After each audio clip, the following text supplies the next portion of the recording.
এক গভীর জঙ্গলে একটি ছোট্ট ইঁদুর বাস করত। তার নাম ছিল চেঙ্গিস। চেঙ্গিস আর পাঁচটা ইঁদুরের মতো শুধু খাবার সংগ্রহ আর গর্ত খোঁড়ায় ব্যস্ত থাকতো না। তার ছিল এক অদ্ভুত জ্ঞান পিপাসা। সে সবসময় নতুন কিছু জানতে চাইতো, শিখতে চাইতো।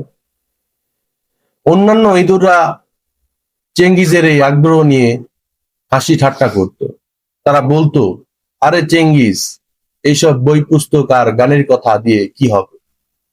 পেট ভরেছে তো হলো, চল বরং ভালো খাবার সংগ্রহ করি। কিন্তু চেঙ্গিস কান দিত না।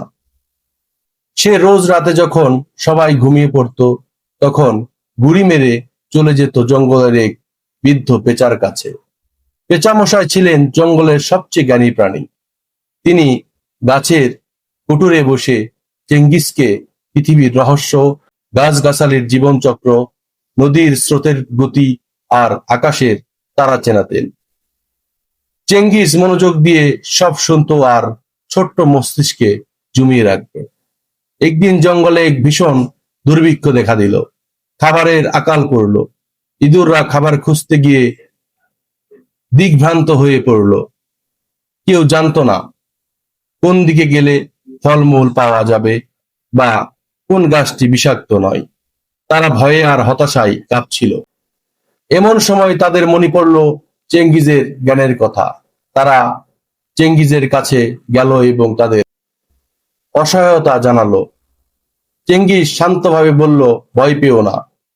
পেঁচামশাই আমাকে শিখিয়েছেন যে জঙ্গলের দক্ষিণ পশ্চিম দিকে, যেখানে তিনটি দেবদারু গাছ পাশাপাশি দাঁড়িয়ে আছে, তার নিচে এক প্রকার সুস্বাদু শিকড় জন্মায়, যা এই সময়কালে খাদ্য হিসেবে ব্যবহার করা যায়।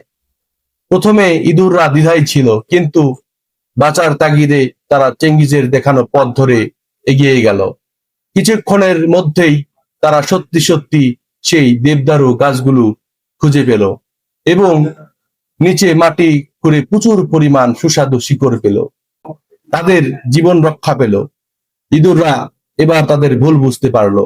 তারা লজ্জিত হয়ে চেঙ্গিজের কাছে ক্ষমা চাইলো এবং ধন্যবাদ জানালো। গল্পের শিক্ষা হলো, জ্ঞানের আলো সব থেকে বড় সম্পদ। শুধু শারীরিক পরিশ্রম ও সম্পদ নয়, জ্ঞান বা বিদ্যা হলো সেই শক্তি যা সবচেয়ে কঠিন পরিস্থিতিতেও আমাদের পথ দেখাতে পারে এবং জীবন বাঁচাতে পারে। তাই জ্ঞানকে তুচ্ছ না করা উচিত।